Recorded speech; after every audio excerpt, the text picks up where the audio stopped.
Hi friends, आता वाजले पहाटेचे 5:30 आणि आमचा श्री पण उठलेला आहे. त्याला भूक लागली म्हणून तो उठला आहे. त्याला बघा काय दिलं मी खायला. मी तर उठते डब्बा बनवायला, पण तो आज कसा काय उठला आहे काय माहीत. दाखवते हां काय खातो आहे आमचा श्री. कोरा चहा. पिलू काय या नाही, त्याला भूक लागली तो खातोय. पहिला खाऊ दे मला, पहिला खाऊ दे, मग काय प्रश्न विचारायचे ते विचारा. भूक लागल्यावर डिस्टर्ब करायचं नाही.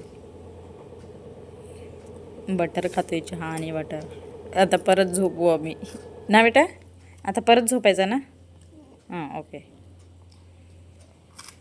तुमच्याकडं पण आहेत का असे कार्टून जे पहाटच्या उठून खादाडतात? पडला. Bye bye.